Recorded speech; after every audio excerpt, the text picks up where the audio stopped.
আহ, ব্রহ্মাণ্ড ঘাট। ব্রহ্মাণ্ড ঘাট হলো ভারতের বৃন্দাবনের কাছে গোকুল মহাবনের যমুনা নদীর তীরে অবস্থিত একটি পবিত্র ঘাট, যেখানে ভগবান শ্রীকৃষ্ণ মাটি খাওয়ার পর মা যশোদা তার মুখের ভিতরে সমগ্র ব্রহ্মাণ্ড মহাবিশ্ব দেখেছিলেন, যা কৃষ্ণের বাল্যলীলার এক অলৌকিক ঘটনা হিসেবে পরিচিত।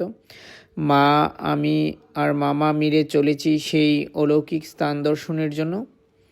আর রাধারানীর অশেষ কৃপা এবং ভগবান শ্রীকৃষ্ণের কৃপায় বৃন্দাবনের সেই শ্রীকৃষ্ণের স্মৃতি বিজড়িত 5,000 বছর আগের সেই ব্রহ্মাণ্ড ঘাট আজও বিদ্যমান। সেখানেই এসেছি তা দর্শন করার জন্য।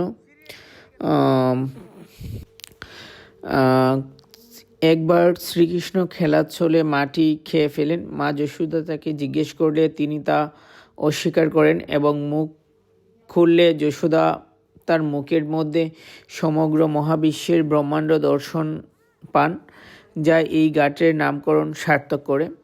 এটি গোকুলের নন্দভবনের পূর্ব দিকে যমুনা নদীর পাশে অবস্থিত পূর্ণস্থান।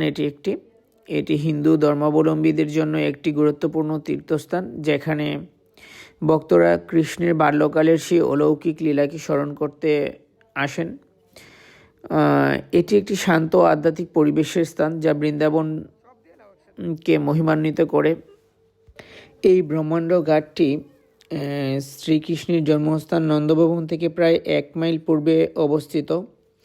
এখানে ছোট ছেলে কৃষ্ণ গোপালকদের সাথে খেলার সময় মাটি খেয়েছিলেন।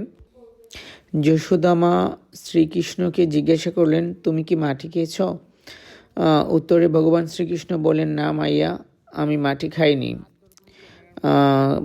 যশোদা মা তখন আবার বললেন, ঠিক আছে কানাইয়া, মুখ খোলো এবং আমাকে দেখাও। তুমি দেখতে পাচ্ছ মাইয়া? তিনি মুখ খুলতে খুলতে বললেন। কানাইয়াকে দেখে মাইয়া হতবাক হয়ে গেল, কেননা সেখানে তিনি দেখতে পেয়েছেন অসংখ্য ব্রহ্মাণ্ড, অসংখ্য ব্রহ্মা, বিষ্ণু এবং শিব, মহেশ এবং সমস্ত চলমান এবং অচল সত্তা দেখতে পেল। সে ভয়ে চোখ বন্ধ করে ভাবল, আমি যা দেখছি তা কি? এটা কোনো মায়া নাকি কোনো জাদুকরী শক্তি? চোখ খুলে মা যশোদা দেখতে পেলেন যে কানাইয়া তার কুলে বসে আছেন।